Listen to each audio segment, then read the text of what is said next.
Good evening, everyone. Here we are.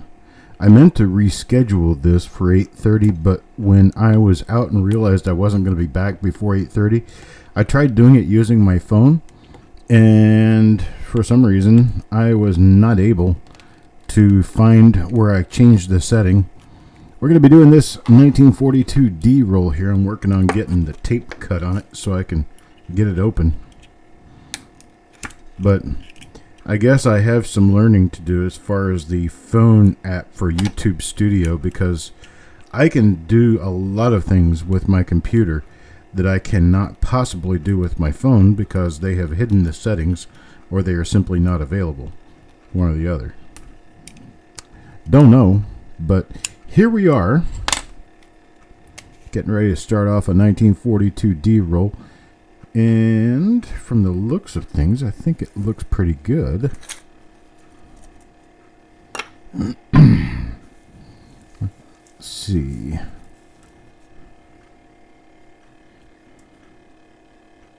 Yep, looks like a good roll from here. All right, let me go ahead and get started. Coin number 1 goes to Yo-Man. Yo-Man will get coin number 1, and this is coin number 1.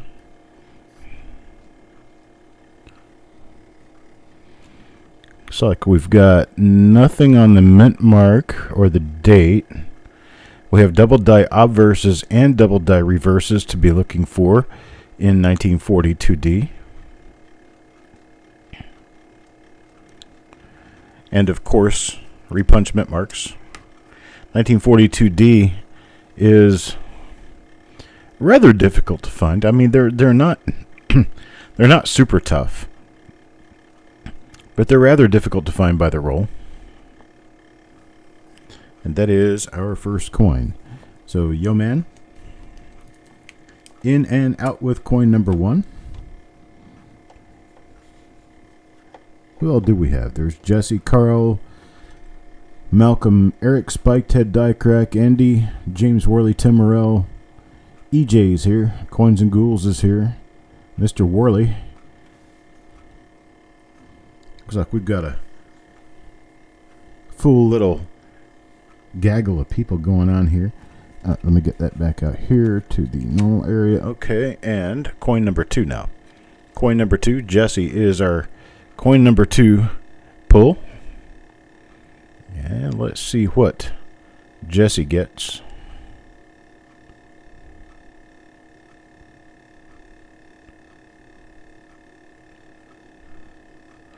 Oh, that's really nice.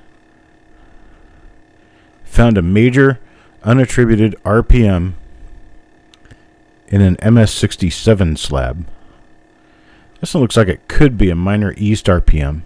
I'm looking at what looks like could be a split on the outer curve on the right side of the mint mark. We're going to keep this one out for the time being. I'll be watching for that curved die scratch underneath the D to see if it shows up and see if we happen to have another coin that looks like this one. Sometimes those are individual coin things that can only be confirmed one way or the other by finding another coin of the same die. Sometimes. Well, it's not the only way it can be done, but it's the easiest way. Let's just put it that way.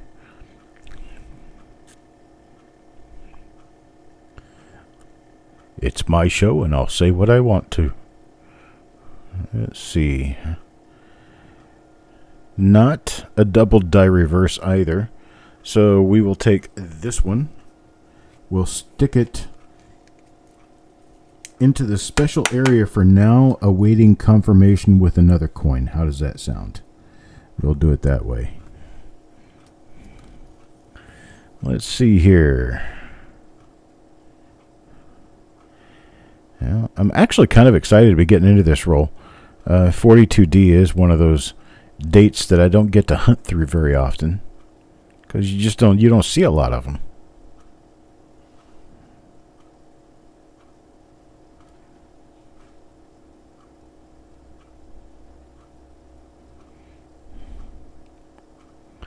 This is a beautiful coin. It's a really good shape. Actually, extremely good shape. Okay, it's got one kind of hit next to the S. and trust. See what I can find here. Nothing on the reverse.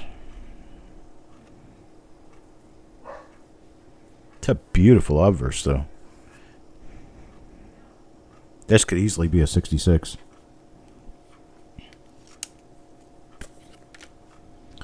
Here's number 4. Crispy. Crispy's coin, number 4 right here. And nothing on the date mark. Not a doubled I either. And nothing with Liberty, so there's nothing on the obverse. Let's check the reverse of this one.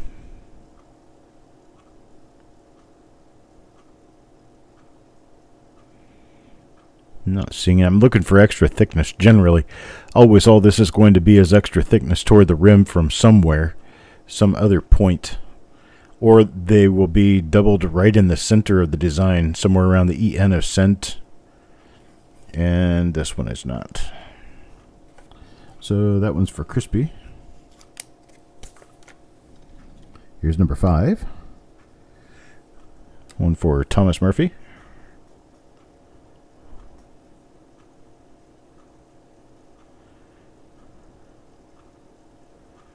And no doubling there. Okay, nothing up in that direction.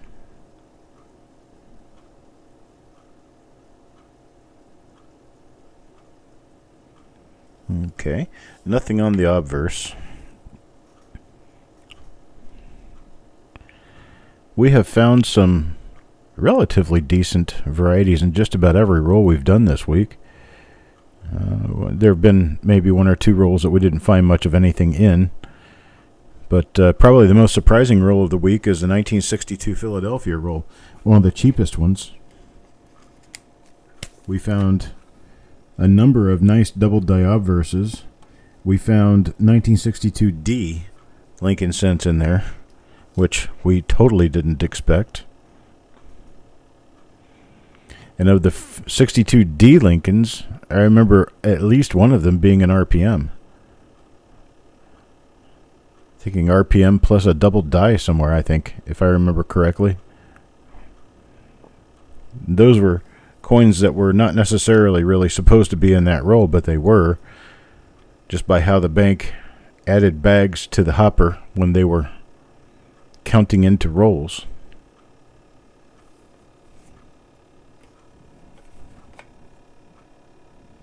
These are very clean 1942 D Lincoln cents. They're very nice ones. Here goes one for Dennis. And one for Dennis comes out to be, yeah, normal on the mint mark area.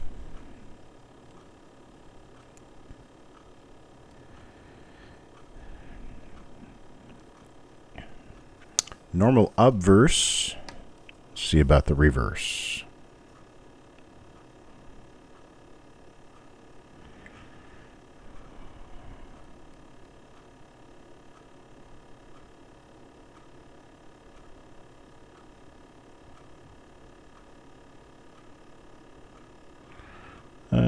Nothing there either.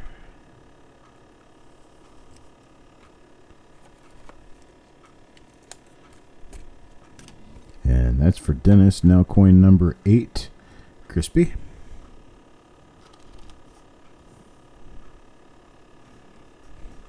I've seen this die before. This has got that curved die scratch. And I was going to try to check this one for being a RPM to the east, but it looks like we may have a hit on the outside of the mint mark, which would prevent us from really being able to see very clearly what's going on here. But we will zoom in on this one and see, because the inside of this mint mark looks like it could have some doubling. Yeah, see right there, kind of looking at that. Now, kind of looking at this over here, it kind of looks a little rough over there. So I'm kind of thinking there could be doubling there. There could be doubling right in here. So we're going to have to look at yet another example of this die to know for sure whether or not we're seeing hub doubling or machine doubling. So you've got just a little bit of doubling on the inside of the 4 right here. That looks more like machine doubling than hub doubling. So we'll zoom out on this one. We'll keep hunting around, see what we find. But I have a marker I'm watching on this die to see what we find. See if it turns out to be anything. The marker I'm watching for is this little V-shaped arrow-like die scratch pattern right here into the D. Let's take a look at the reverse. Hello, Mark. See what we see on the reverse of this one. This is one of the 2 basically featured rolls of the week. I didn't want to miss this one tonight. I was hoping things would settle down by the time we got to it. But here we are. This one is Crispy's coin. I'm going to go on to number 9 and see if we see another die, another example of that particular die, and still can't make a determination. I'll just keep them all separate, and I'll look at them together with Eric, and we'll figure it out from there.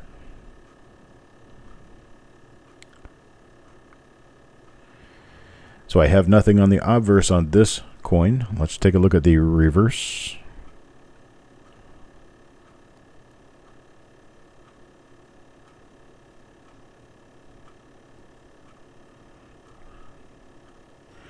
Got nothing on the reverse here.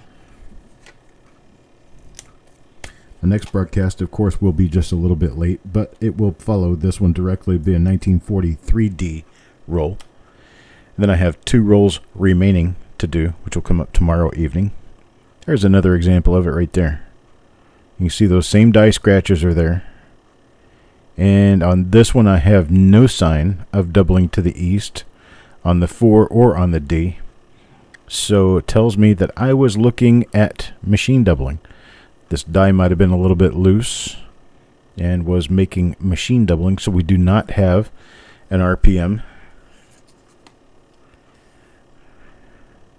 Bummer. I was kind of hoping, you know. You want to get something once in a while, right?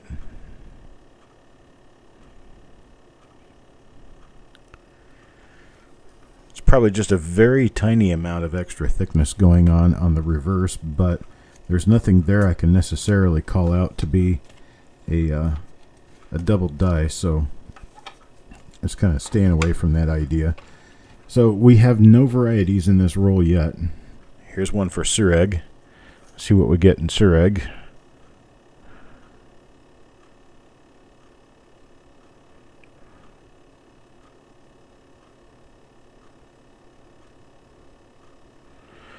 What I'm looking at here is what appears could be doubling on the outside of the 4 and the outside of the 2. It might be a little bit of doubling right here on the outside edge of the 9, but it appears that there's doubling on the 4 and on the 2 on this coin. Typically, doubling like that is going to follow through to trust.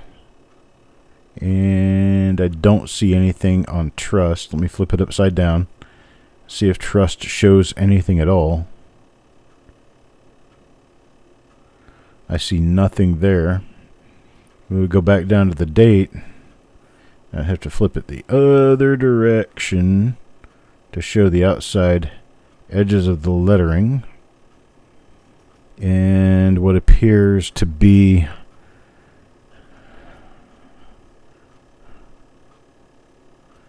I would have to go with probably machine doubling. Nope. There's doubling on the B-E-R-T-Y of Liberty. All the letters B-E-R-T-Y of Liberty. There is doubling. It's most evident right here on the inside of the B. And you've got a little extra height to the B. And then the E, that is a notch at the bottom of the E right there. But where I notice this best is on the shape of the R and the shape of the T and the Y. They're elongated north and south. They're elongated up and down. That has nothing to do with what's going on the date. And that's the only place any of this doubling shows up, is right there on the ERTY of Liberty. So I will keep an eyeball out for this, but you can see it pretty clearly right here on the inside of the B. Right there and right there. You see pretty clear doubling there.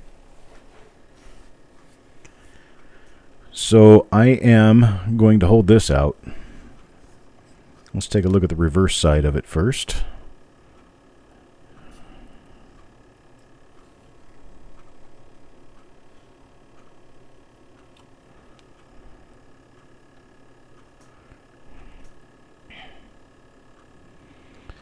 Okay, apparently nothing on the reverse. Let me flip this back over and get a marker off the obverse that we can use.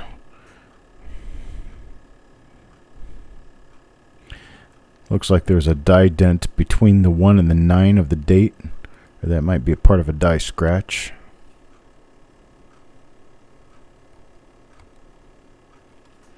Yeah, it looks like a little bubble in the coin, which would be a little dent in the die, right between the 1 and the 9 of the date. 1 looks to be a little bit extra fat. It's an interesting looking die altogether. You see the elongation of the BER. You can actually see separation lines. There's a separation running across the bottom of the T. There's one running across the bottom of the R right there. You can see it very clearly across the bottom of the E and the B. So it's definitely a double die. Not one everybody would probably notice, but it's definitely a double die. We'll hold this one out for Sureg. See if we can get another one. Did I find your really expensive coin yet? Crispy, don't quit the day job, okay? I'll let you know when to quit the day job. This is not going to be the same die. This is an earlier die state coin. And you can see how everything is more or less normal. Well, except that B is kind of fugly. It's kind of messed up. It's freaking ugly. That's fugly.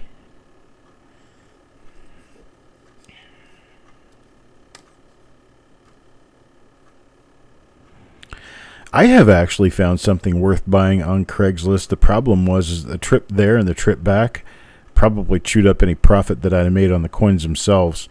But it was, I lived in Lake Worth in Florida at the time, and it was in Hollywood, Florida, which is like 40 miles through the city. And it was, guy had a tub of wheat pennies. And he just said a tub of wheat pennies. Didn't know how much was in it, hadn't counted them. But he needed some money, and he wanted $20 for the whole tub. So I paid him $20 for the tub, and it was one of those Sterilite containers, like a shoebox type container, a little bit bigger. I bought the tub full, got them home, and there was about $12, $13 in face value in it, which meant that I was getting them at less than 2 cents a coin. Which, not bad. They were all circulated, modern. You know, 40 to 55, 58 in there. Nothing special about them at all. But to get some bulk wheats below 2 cents a coin was actually pretty nice. Yeah, good old Lake Worth. I'm glad I don't live there anymore. There are enough things wrong with it that the good things just didn't add up enough. Just didn't necessarily like that part of the country at all.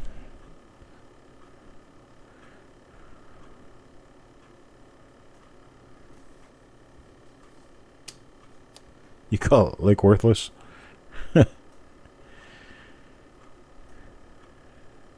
Now, where would you be that you'd be close enough that you would know about Lake Worth? What part of Florida were you in?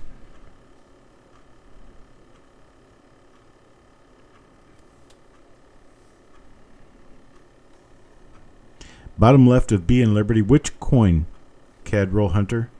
I'm on coin number 14 right now. Is it coin number 14? I can put it back on there. Third one in a row with the same issue. Bottom left of the B in Liberty. Well, let's see. Aha. Okay, I see what you're talking about. This right here, that is actually part of the design, oddly enough.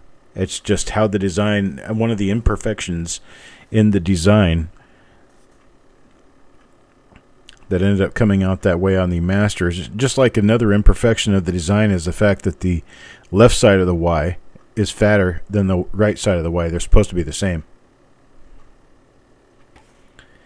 And there's other issues. There will be an issue up the top of the E on a lot of them. Or it's the top of the W, I'm sorry. Top of the W. Right there. That little bubble of doubling right there. That's on all of them. So there's little things about different designs that they used over the years that eventually you'll get used to seeing. There are a number of dates of wheat cents and memorials that I can tell you the date of the coin just by seeing a part of the design where the date is not. Because there are many of them that are 1 or 2 year types. Okay, this one will also not be that double die that we're kind of looking for. It's the only coin that I have found so far in this roll that for 100% certain is a die variety. I'm looking at the shadows on the T now because I saw something I wanted to investigate a little further. If you look to the left side of that T, which is up when you look at it on a screen with it turned sideways like this, you'll see a little stick coming out of the side of the T there. And there's another one coming off of this T right there. I was looking to check to see if maybe that was doubling on the tops of the T's. You can see it pretty well right there. But it is not. That's some form of a die gouger or something unrelated to doubling on the T's. So I look for everything when I'm looking through these. You never know what you're going to find. You never know what you're going to see. And, of course, I take that on as kind of my responsibility to catch this sort of thing when I'm going through these rolls like this. Because, well, frankly, that's what you guys are paying for. You guys are paying to have an expert take a look at the coins and attribute them for you, which is what is occurring if I do find anything. We will get it attributed before we get it to you.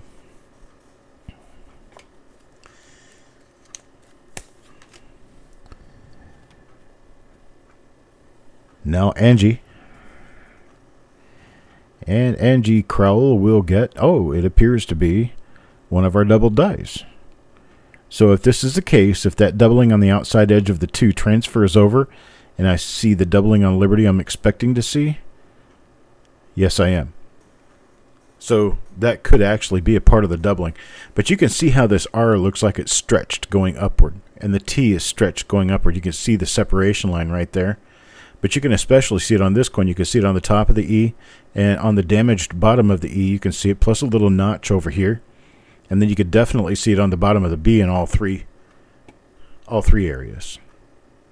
So this is definitely a double die. Penny hoarder, yes, I was actually. I helped Mr. Schweitzer run the auction there.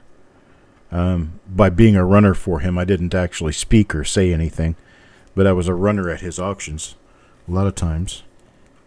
I always went to the Green Acres Coin Show, which was the once-a-month show that we would have for that coin club. Oddly enough, it was a very nice show, a very busy show generally. And the coin club meetings were always rather large, and they consisted more of a business section than anything else because the auction took up probably a good 2/3 of the time we spent at the coin show, at the coin club meeting.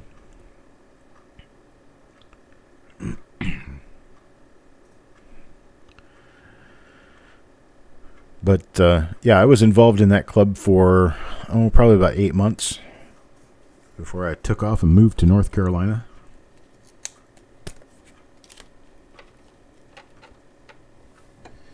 Here's number 18. Another one from Mark. Let's see what Mark gets here. Well, it's not one of, this is another one of the coins that I was checking to see if it was a RPM earlier, and turns out it was not. And this one confirms that again. I see these trenches all around the face. See how they dug this? They've got this, there's this groove. It looks like somebody took a screwdriver and just dug a groove. Well, that's actually what that is. It's a groove that was dug into the master hub, and it transferred over to a number of different dies. And in fact, they did it as a regular practice, evidently, from about 1936 all the way up to about 1944, 43, 44. And you will often find coins with this trench around the details. What that was is it strengthens up the outer edge of the details of the bust, and it kind of makes it last longer, you might say. And so the dies had a little bit longer life with that. Very, very common on 1943. You'll see it very commonly on 1943.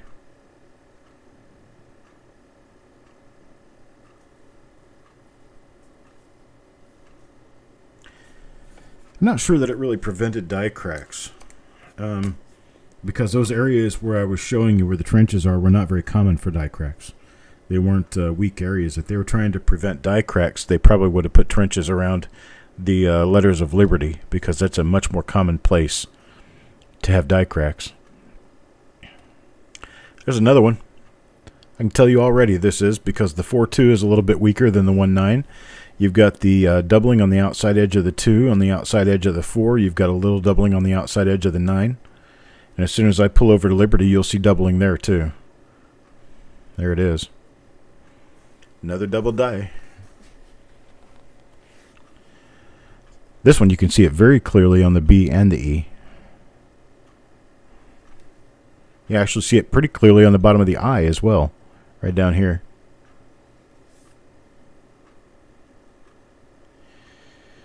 Alright, so it's another one of our double die obverses. Flip it over real quick and see if there's anything heavy going on in the reverse. I don't see anything other than maybe a few blotches here and there. But nothing massive, one way or the other. This one goes to Mr. Birchman. This is our third known double die for the roll. Any coin before number 11 I'll need to look at again because I may have missed them. Number 11 was the first coin that I found it on. This is coin number 20 here. This one belongs to Carl. And it is not one of them. The 4-2 is nice and strong, and there's no doubling on the outside edges of any of those letters.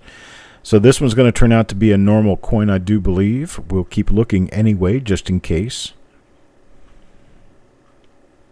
And yes, normal on that side. Let's take a look at the reverse side real quick.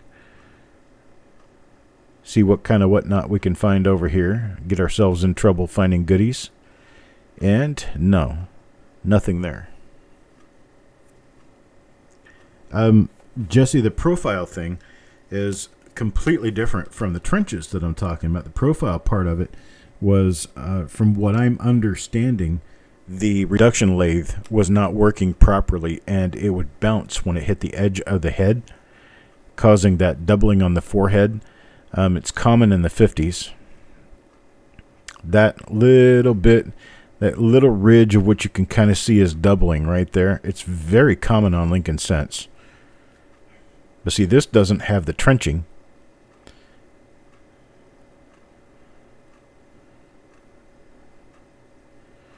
But some of these other ones do.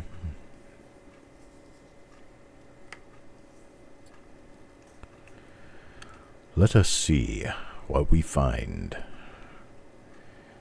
And we have nothing on this side. And we'll keep looking.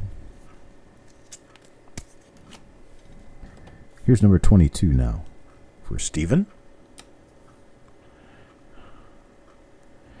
Not one of the double dice. Checking the top of the mint mark real quick. See what I see there, and there wasn't anything, so I kept moving.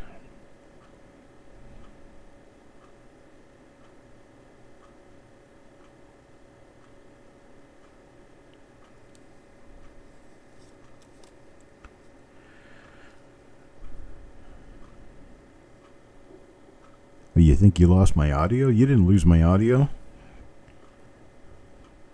I think everyone can. Can everybody hear me? Say, I hear you.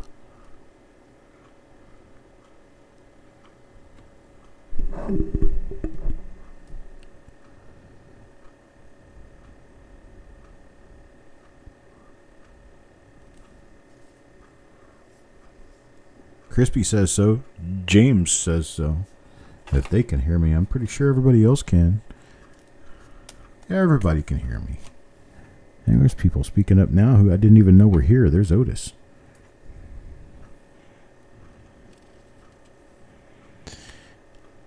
Come on, double dies. Let's get some double dies going here. This one is not one of them.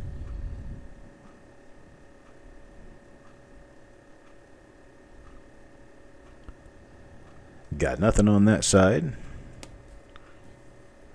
I think about halfway through the roll, I'm going to stop going on the reverse side because we've not found anything on the reverses yet. We've been almost halfway through the roll. So at the halfway point, I'll just stick with obverses. On to coin number 24 now. Another one from Mr. Murphy.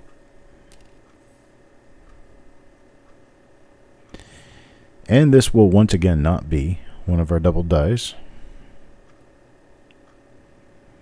Why do I look at the date first when I know that the double die shows better on Liberty?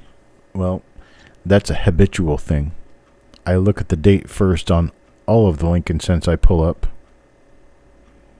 I go around every Lincoln cent in the same direction, the same way.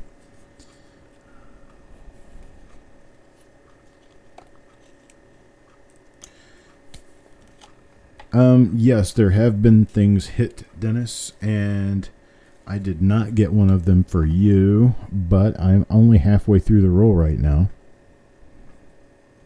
Hello, Ida. Been a long time since I've seen you round. Here's one of them, right here. This one's for Penny Hoarder. Penny Hoarder got a nice little double die. Looky there. On the bottom of the B, on the bottom of the E, RTY, all of it has doubling.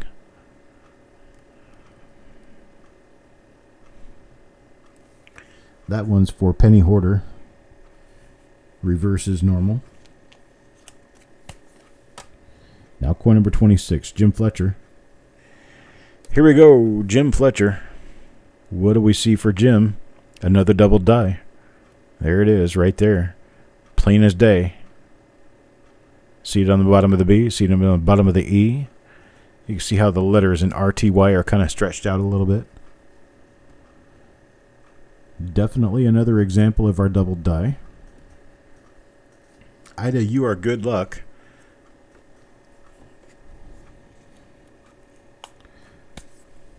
Just want you to know that. Here's number 27, Crispy.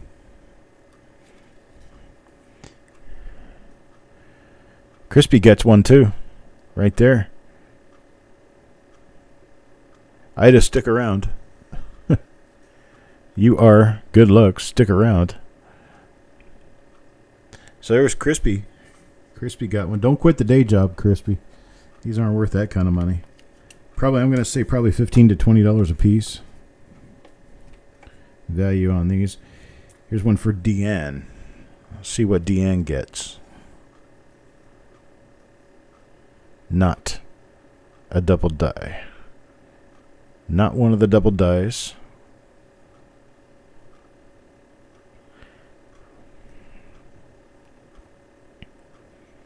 You never know when we could chance running into something different, like a doubled eyelid, maybe. Looks like that could be a doubled eyelid right there. It's a dot. Kind of hard to tell. It could be dye damage. See that thing out in front of the forehead? That's dye damage. This could just be well-placed dye damage and not a doubled eyelid at all. I could be wrong. We'll take a better look at it.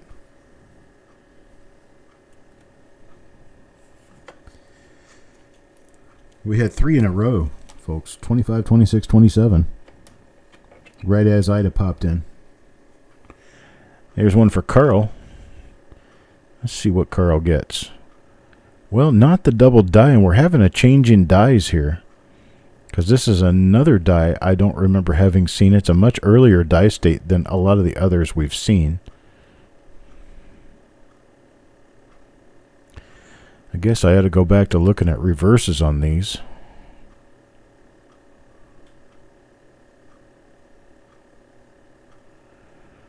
No double die on the obverse. Let's flip it over and take a look at the reverse. This is a much earlier die state coin, which tells me it's going to have a reverse that we have not seen in this roll yet.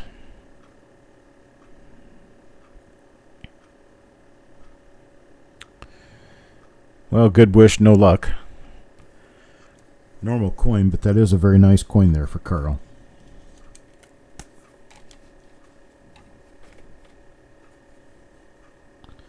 A shadow on the B.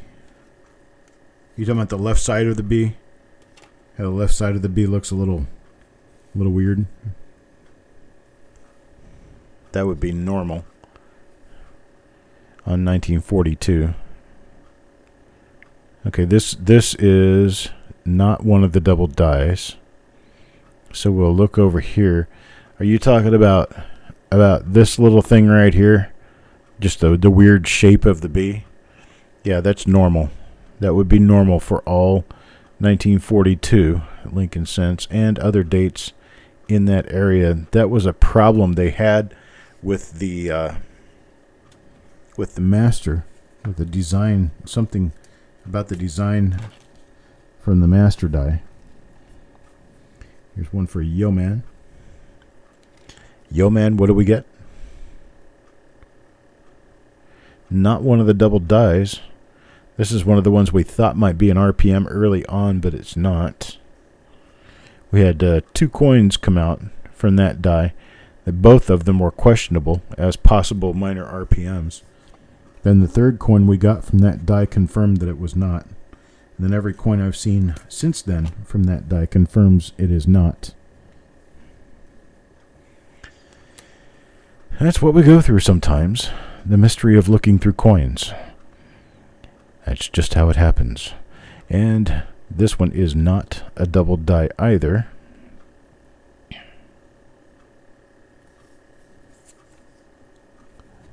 Normal Liberty. And up to coin number 33, Stephen. Stephen gets the next one here. And let's see what we get. Well, this one's actually kind of browned down a little bit. This might have been a roll ender here. Because realize that this is coming from a tube. Coming out of a tube, they may not be in the exact same roll or in the exact same roll order they were in when they were in a wrapper. This is nice and red on one side and red-brown on the other side. So, yeah, probably the end of the roll. Here's one for Penny Hoarder. And what does Penny Hoarder get? Well, he doesn't get another one of the double dies. We'll spot on this one. And that's about it for that. Yeah. Let's take a look at number 35 now. 35 for Carl again. Did we get a double die for Carl? No. No. It does appear that it could turn out to be a pretty nice coin, though. Even though it's not a double die, it is a pretty nice coin. It's in pretty good shape.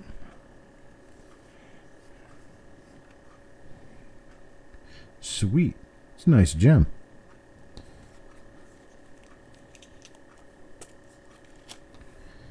Okay, now number 36. Mike Birchman. Mikey. Let's see what Mikey gets. Well, that's another one that's browned out on the obverse.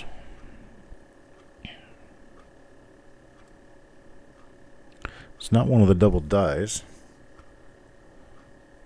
The reverse is still nice and red. Say this is the same coin. So I'm not exactly sure what's going on with these. That might be the two ends. Perhaps. Yeah, see, this one's solid red throughout. This one's for Yo Man.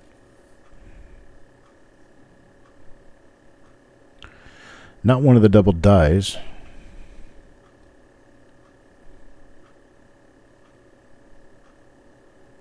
Decent coin nonetheless. Which one eyelid, Carl? That was just number 37. You talking about 36? Yeah, I'm not pulling those out, but we'll get a good look at them. It's not this one. How about 35 then? The Carl coin. Here's number 35. Yeah. That's not an eyelid there. That's just little marks. Little gouge marks. Yep. Just little gouge marks. That's not a double eyelid. 38 now. Angie Crowell.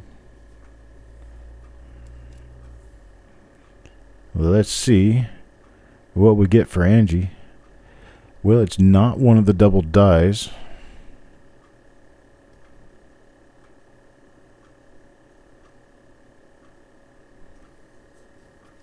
Nothing going on anywhere else.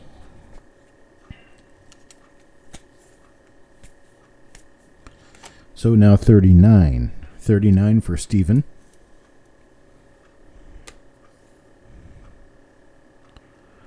This one's kind of red brownish. This one looks like a toss-in. Doesn't look like it started out in this roll. Stephen, you'll get credit on this one. This is definitely not a part of this original roll. Let's see what's going on in the reverse here.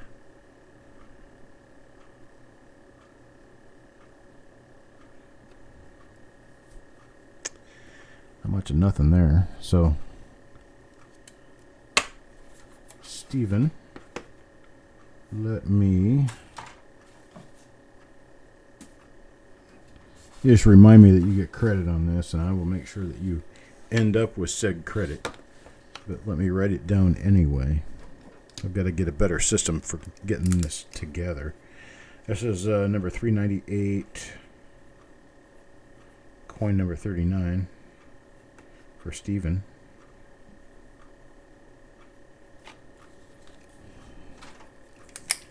We'll get him credited for that one. It was not a pretty coin at all. Coin number 40 now, Eric. What does Eric get? Well, it is one of the double dies. You can see the doubling on the outside of the 4 and the 2. Extra thick 1. Come over here and you've got your doubling on the bottom of the BERTY.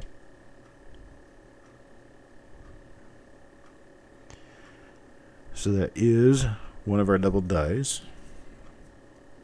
For Eric, coin number 40.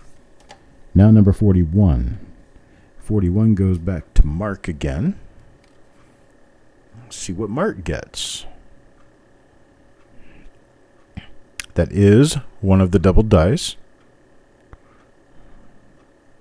Right there. So, Mark gets one of the double dice. Here's number 42 for Malcolm.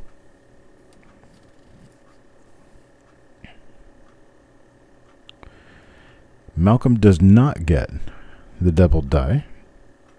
No doubling here.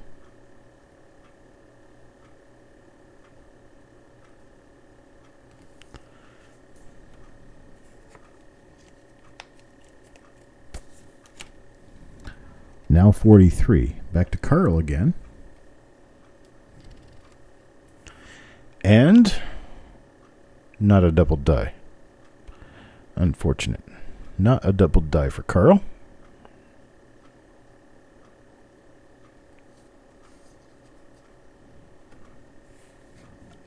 And we are going to be checking the reverses of these coins again. This isn't the last time we'll be looking at these. So if we find anything on the reverses that I'm not going through right now, you'll be sure to know.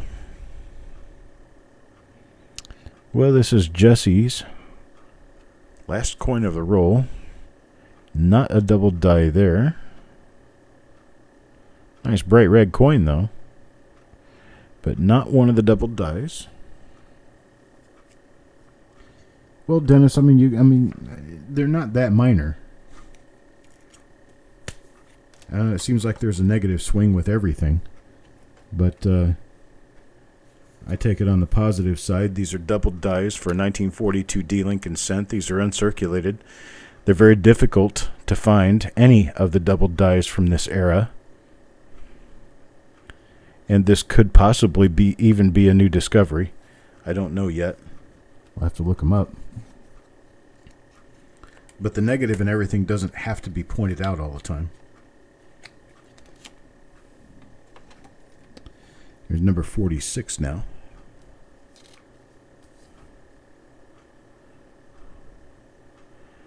Also not one of the double dies.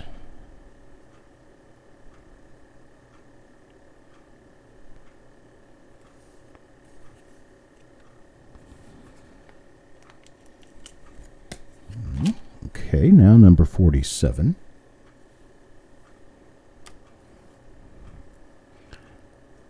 See if we can find a couple of more of these before we shut the roll down.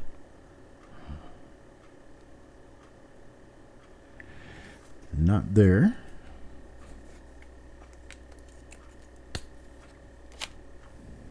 Now number 48. Okay. 48 goes to Deanne. That's what I thought. I'm short a coin. There's only 49 coins in this roll. It is a double die. It is one of our double dies. Boom, right there. Guarantee you, if these were in early die state, you'd be flipping over these things. They're beautiful. They're just not as easily visible in this die state as they would be in a very early die state. So, Eric, I'm going to have to work on getting you something for that coin because there's not 50 coins in the roll. Now here's number 49 for Crispy.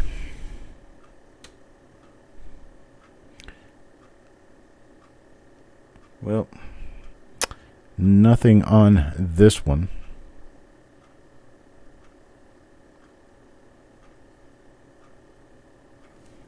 And that is it. Unfortunately, we don't have a coin number 50. There's only 49 coins in the roll. So I have to work on getting something back for Eric on that. But all of the coins were normal except the ones that were double dies. And they are numbered 48, 41, 40, 27, 26, 25, 19, 16, and 11. They go out to Sureg, Angie, Mike, Penny Hoarder, Jim, Crispy, Eric, Mark, and Deanne. Everybody gets them. I don't think there's any duplicates in those. That's kind of cool. All right, that's what I've got for that. I'll be back in about 10 to 15 minutes with the 43D roll for this evening. So probably around 9:15, I'll be showing back up here. And I wish you well. They look like number 3. Well, they could very well be. We'll have to take a look at the markers on that and see. But I appreciate it, guys. I will be back here in about 15 minutes with the 1943D roll, which is also sealed. So I'll see you then.